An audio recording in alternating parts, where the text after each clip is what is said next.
السلام عليكم ورحمة الله وبركاته. ازيكم عاملين ايه؟ يا رب تكونوا بخير.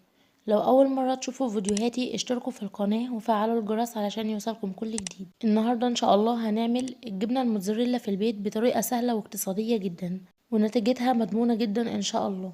وانا اول مرة اعملها فحبيت انكم تشاركوني التجربة. يلا نشوف طريقة عمل الجبنة الموتزاريلا في البيت. عندي طاسة بحط فيها 3 معالق كبار من السمنة، او 3 معالق كبار من الزيت، او معلقتين سمنة ومعلقة زيت، او معلقة سمنة ومعلقتين زيت، حسب المتاح والمتوفر عندك. هنسيبهم لغاية ما السمنة تسيح زي ما انتوا شايفين كده. واول ما يسخنوا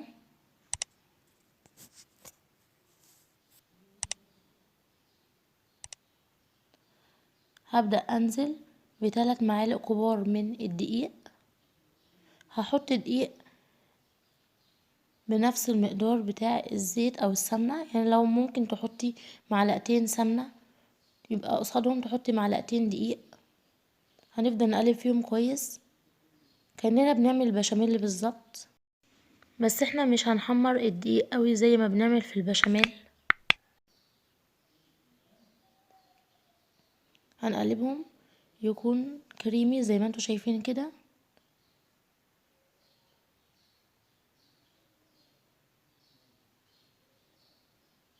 بعدين نبدأ ننزل بالمية شوية صغيرة. بصوا بدأت تتقل معايا ازاي. هنزل بشوية كمان وافضل اقلب فيها كويس.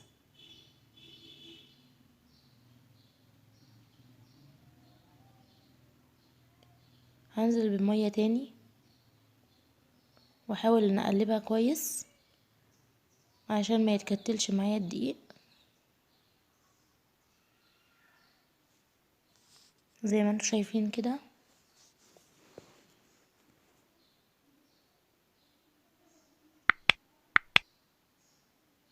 هنزل بمية تاني لان هو لسه تقيل محتاج مية.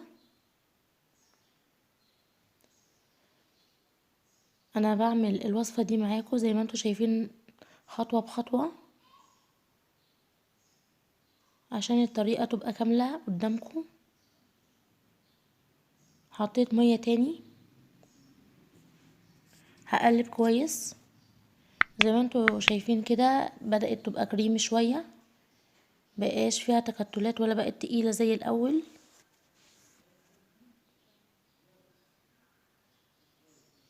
هنزل بمية تاني.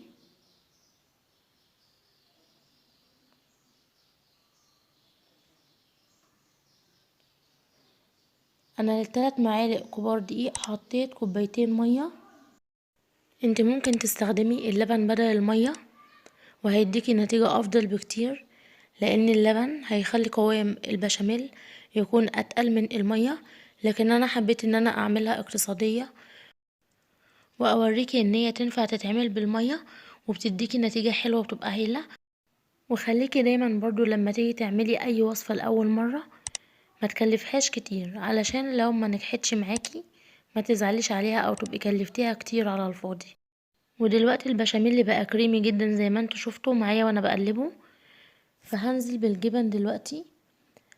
هحط كوباية او كوباية ونص من الجبنة الموتزاريلا، وعندي جبنة شيدر بس لازم يكون الجبنة نوعها كويس جدا علشان تديكي نتيجة حلوة وكويسة، ويبقى الجبنة بتمط معاكي الموتزاريلا اللي انت هتعمليها.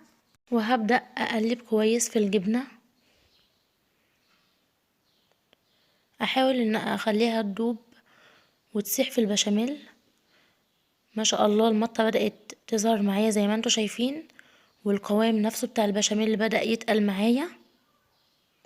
كل ما تستخدمي نوع جبنة كويس ونضيف هيديكي نتيجة احسن وافضل بكتير. كده كده انتي بتستخدمي جبنة موتزاريلا في اي وقت، حاولي ان انتي تشيلي كمية صغيرة على جنب واعملي بيها الوصفة دي، فهتلاقيها اقتصادية ومش هتكلفك حاجة خالص. ما شاء الله شايفين المطة اللهم بارك، تحفة وجميلة جدا. ودي اول مرة اجرب الوصفة دي، وحبيت ان انا اجربها معاكم عشان تشوفوها. ومعلش انا طولت عليكم كتير في الفيديو ده، بس انا حبيت انقل لكم كل خطوة بخطوة. ما شاء الله، شايفين؟ وكمية المية او اللبن اللي انت هتستخدميها هتختلف على حسب نوع الدقيق. ما شاء الله، شايفين المطة بتاعتها؟ ما شاء الله، اللهم بارك. لان الدقيق بيختلف من نوع للتاني، فانت كمية المية او اللبن اللي انت هتستخدميها هتختلف. فانا استخدمت مثلا كوبايتين مية، انت ممكن تستخدمي اكتر على حسب نوع الدقيق اللي انت بتستخدميه، وممكن تستخدمي مية اقل. فانت على حسب القوام، لما يبقى كريمي معاكي توقفي المية او اللبن، وتبدأي تنزلي او تحطي الجبنة اللي انت هتستخدميها، وتقلبي فيها كويس. ما شاء الله، شايفين المطة؟ ما شاء الله. وتعرفي ان هي بقت جاهزة معاكي لما انت تيجي تقلبيها، تحسيها ان هي كلها بقت كتلة واحدة.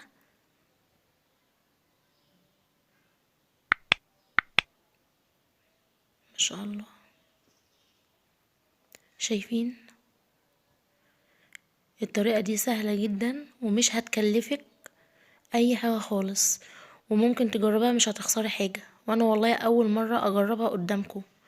شايفين وانا بلمها بتتلم ازاي حتة واحدة كده؟ هي بقت جاهزة معايا وخلصت. ودلوقتي هجيب طبق او بولة او اي حاجة انت هتحطيها فيها بعد ما بقت جاهزة معايا، وهنزل بيها. انا بنزل بيها بالراحة علشان اوريكم المطة بتاعتها. والتكتلات اللي انتوا شايفينها دي من الجبنة مش من البشاميل.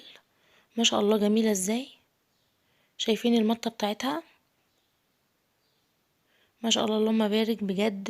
طلعت حاجة جميلة قوي، والطريقة سهلة وبسيطة. ودلوقتي هسيبها تبرد خالص، وبعدين هبدأ ادخلها الفريزر. انا سبتها ليلة كاملة علشان تجمد معايا وتبقى حلوة لما اجي ابشرها واستخدمها قدامكم. انت ممكن اقل حاجة 6 ساعات في الفريزر، مش اقل من كده. والافضل ليك ان انت تسيبيها ليلة كاملة احسن، زي ما انا ما عملت. وهي دلوقتي بقت جاهزة انها تدخل الفريزر معايا. وده شكلها بعد ليلة كاملة في الفريزر. وهبدأ اقطعها قدامكم.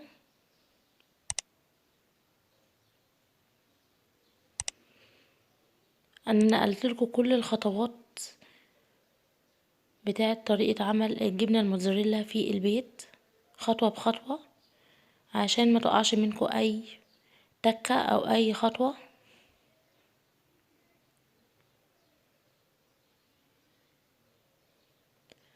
هبدأ اقطعها واخد جزء منها علشان ابشره قدامكم. وده شكلها بعد ما اتبشرت. ما شاء الله، عملت كمية كبيرة جدا، كيلو الا ربع. ما شاء الله، شايفين؟ زي بتاعت بره واحسن.